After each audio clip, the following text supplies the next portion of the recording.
Et donc elle est vite partie. Après je lui ai dit je dois rentrer chez moi et tout. Elle a dit ok attends je vais te raccompagner. Après je suis sortie, Betty a proposé de m'accompagner. J'ai dit ouais ce serait mieux. Après elle a dit vaut mieux pas qu'on parte que toutes les deux. Et donc elle a demandé aux autres et ils ont accepté. Et du coup j'ai envoyé un message à David parce qu'il prenait trop de temps. Je lui ai dit que je parte seule. Et après il est sorti. Après on a commencé à marcher tous ensemble. Il s'est tourné, il m'a regardé, il a dit dis-leur au revoir. Et du coup il a continué à marcher. J'ai regardé Betty, elle a dit si vraiment tu veux que je t'accompagne, dis-moi et tout, même s'il veut pas. J'ai dit non, c'est bon, t'inquiète.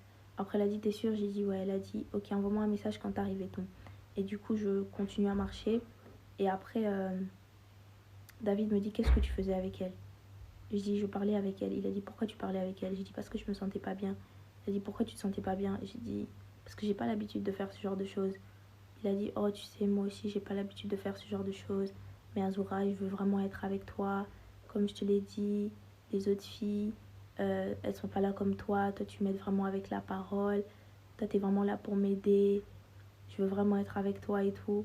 Et il parlait mais genre j'étais là mais j'étais pas là, genre je me sentais totalement vide et rien de tout ce qu'il disait n'entrait réellement en moi, genre j'étais juste là comme si en fait je sais pas comment expliquer mais j'étais vraiment perdue. Et après je lui ai dit il vaut mieux qu'on s'arrête là parce que déjà moi de base je devais pas être en couple mais je devais rester seule avec Dieu en fait, mais genre j'ai permis que ça arrive et je peux pas continuer comme ça, il faut que je reste seule parce que sans Dieu je vais mourir, genre j'ai besoin de Dieu et je comptais rester seule avec Dieu. Après il a dit s'il le faut je peux rendre les choses publiques pour te montrer que t'es la seule. J'ai dit c'est pas ça en fait le truc. Il a dit je sais que c'est pas ça mais tu me crois pas. J'ai dit c'est pas que je te crois pas, c'est que c'est mieux qu'on s'arrête là parce qu'on est parti trop vite, on a trop mal fait les choses. Après il a dit d'accord mais ne pense pas que parce que tu veux plus que genre je vais m'éloigner de toi, je vais attendre. Comme la parole le dit, fais de l'Éternel tes délices, il te donnera ce que ton cœur désire. L'Éternel va te dire, Azora, l'Éternel va te dire. Après, on a continué à marcher. Après, je devais partir. Et il m'a fait un câlin et un bisou sur le front. Après, je suis rentrée chez moi. Et je suis arrivée chez moi, j'ai enlevé mon pantalon. Et j'ai vu sur mes cuisses, il y avait des bleus. Et j'ai commencé à pleurer. Une heure après, il m'a envoyé un message pour me dire j'ai envie de te parler, mais bon. Et après, je lui ai dit je vais mettre la capture d'écran aussi. Genre, si tu penses que tu forces, genre pas du tout et tout, je suis là pour toi, mais juste pas de cette manière-là. Après, il a pas aimé le fait que je dise aux autres. Et après, je me suis excusée. Après, j'ai dit qu'on reste amis. Et ça l'avait refroidi. Et pendant 2 jours, j'arrivais pas à prier. Genre, pas du tout. Genre, je ressentais des trucs que je ressentais pas d'habitude. Et je savais que ça venait pas de moi, que ça venait de lui, que c'était des liens d'âme. Et donc, le troisième jour, j'ai prié, j'ai supplié Dieu, j'ai demandé pardon et tout. Et après, je suis allée l'aider parce que il m'avait dit que j'étais la seule personne qui lui parlait avec la parole et qui l'aidait. Donc, comme je lui avais dit aussi au début, que j'étais genre là pour l'aider parce que je ressentais que je devais l'aider. Mais je savais pas en quoi, mais je savais que je devais être là pour lui, pour l'aider et tout. Et du coup, je suis allée l'écrire et tout pour... Et genre, j'ai voulu l'aider, mais genre, moi, j'arrivais pas à lui dire que j'avais mal. Parce qu'en fait, je me disais, si je lui dis que j'ai mal, ça va lui faire mal et je voulais pas lui faire mal. Et donc, je mettais des stories où je disais, genre, ouais, et tout, n'ouvrez pas votre cœur et tout. Bref, en fait, moi, c'était ma manière à moi de lui faire comprendre que ça allait pas. Mais il a mal pris et après, il est devenu encore plus froid. Mais j'ai continué à essayer de l'aider, j'ai continué à essayer de le prêcher la parole. Et c'est là que j'ai commencé à rêver de lui. Le premier rêve, j'ai rêvé, il marchait avec Maxime. Il marchait avec Maxime, notre ami qui est mort. Et tous les autres rêves, c'était la mort. Je voyais que la mort. Je voyais qu'il est mort, qu'il marche avec la mort. Et j'étais pas bien. Et du coup, je suis allée raconter à ma mère parce que ma mère, elle a le don pour genre, comprendre les rêves. Et genre, Dieu lui parle plus facilement. Et ce que Dieu lui dit se réalise très souvent. Et donc, je lui ai dit. Après, je suis allée dire à David et tout, je lui ai dit genre de se repentir, qu'il marchait avec la mort. Mais il a réagi bizarrement, genre il a dit ok, ok. Et du coup, j'ai dit à Betty, parce que le jour où je suis rentrée chez moi, Betty, elle m'avait écrit pour me demander comment j'étais et tout. Et du coup, on avait parlé. Et donc, quand j'ai vu que David ne réagissait pas, je lui ai raconté les rêves, enfin le rêve.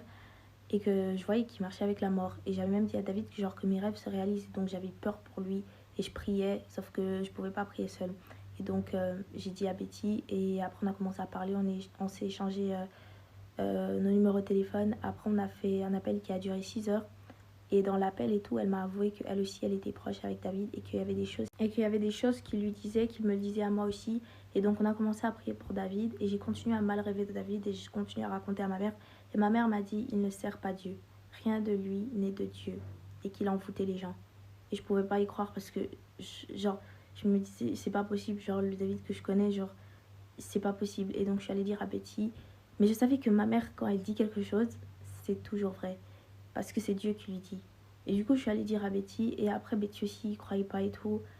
On était bouleversés. Et du coup, chacune a continué. Et quelques jours après, Dieu a révélé à Betty qu'elle était envoûtée, et que l'envoûtement passait par les oreilles, les yeux et la bouche. Et que, en fait, cet envoûtement-là, ça faisait que, genre, les gens l'aimaient d'une manière qu'eux-mêmes, ils ne comprenaient pas. Genre, ils vont lui voir faire des mauvaises choses, mais ils vont pas savoir réagir. Et ils vont toujours être de son côté, toujours le soutenir, même s'il fait des trucs atroces. Et du coup, on a commencé à prier pour ça. On a commencé à prier pour David tous les jours. Parce qu'on pensait que... Et on a continué à prier parce qu'on croyait que ça allait changer quelque chose. Après, on a fait un fake pour prévenir Krista, genre de faire attention. Parce qu'il l'a trompée. Et on a voulu, genre, vraiment parler, juste lui dire de prier avant de se remettre avec lui. Mais on a voulu, genre, directement disparaître parce qu'on avait peur que, genre, que David avait peur de la réaction de David. Et après, on a continué à parler dans le groupe, après, enfin sur Insta. Et après, elle a dit qu'elle avait des doutes sur une fille, moi du coup. Et du coup, j'ai fini par dire que je suis l'une des filles. Et elle a dit, elle a cru que c'est, enfin, elle a eu des doutes sur moi parce qu'elle a vu que genre David s'est abonné. Il a vu genre que David s'est abonné, moi aussi. Après, on s'est tous les deux désabonnés. Et donc après, le soir, Betty a dit, genre Betty a reçu de Dieu qu'elle devait tout dire à Krista. Et donc après, ils ont fait un appel qui a duré 9 heures. Et j'attendais que leur appel se termine pour que moi aussi je puisse raconter ma partie à Krista, mais genre en détail. Et après, j'ai raconté ma partie. Après, on a commencé à parler ensemble. On est devenus grave amis. On se parlait tous les jours, tout le temps. Genre tous les trois, c'était vraiment un trio. On se parlait tout le temps ensemble. Genre, j'envoyais des prédications à Krista pour briser le lien d'âme et tout. Et un jour, Betty a raconté à un gars de fast-food, genre, ce qui s'était passé, mais pas en détail. Et après, parce qu'elle disait qu'elle pensait que genre, il allait prier. Et après, le garçon a proposé qu'on s'appelle tous pour faire une confrontation. Et on l'a pas fait. Et un jour, je reçois un appel de David et je réponds pas. Et après, je vois plein de messages, je vais mettre les captures. Il dit ouais et tout, je l'ai traité de viol, j'ai dit qu'il m'a forcé à faire des trucs avec lui et tout. Et j'étais en mode, mais c'est quoi cette histoire? Genre, moi, j'ai jamais dit qu'il m'a violé. Genre, quand je disais forcé, genre pas forcé en mode. Parler de ça, c'était en mode, genre, quand j'avais mes cuisses fermées, genre, il continuait à insister avec la main. Alors que c'est ça qui avait fait que j'ai les bleus. C'est pas en mode il m'a forcé, il m'a brutalisé et tout. Et après, du coup. J'ai accepté de faire l'appel avec lui. Avec un autre téléphone, il y avait les filles. Il y avait les filles qui écoutaient tout. Il a rajouté l'autre garçon et il a tout nié. Alors que dans les messages, je lui avais dit, juste qu'il m'avait pas répondu. Enfin, il n'avait pas fait attention. Et après, j'ai rajouté Betty et il a continué à nier. Et après, Krista, elle m'a dit que je lui rajoute. Et donc, j'ai rajouté Krista. Il a dit à Krista de sortir de l'appel.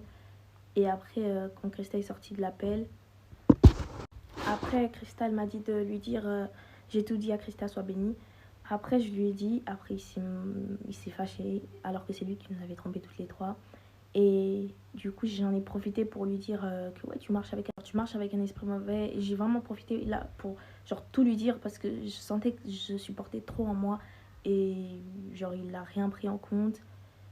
Je vais mettre tous les captures et un jour, David a demandé à Krista ses codes, genre pour ses comptes. Et après, elle a donné. Après, il nous a supprimé de Snap. Après, on était en mode, mais qu'est-ce qui se passe? Parce que, genre, on a pleuré ensemble, on va se faire ensemble et tout. Genre, pourquoi tu fais ça? Après, il a insisté pour qu'elle supprime sur Insta. Elle a supprimé Betty sur Insta. Et après, on était en mode, enfin, genre, je l'ai appelé, je lui ai dit, et du coup, si un jour, il regarde nos messages et il veut nous supprimer sur WhatsApp, comment on fait et tout. Et donc, on a arrêté d'être amis le jour-là. Et après, on parlait plus. Enfin, on n'a pas vraiment arrêté, mais genre.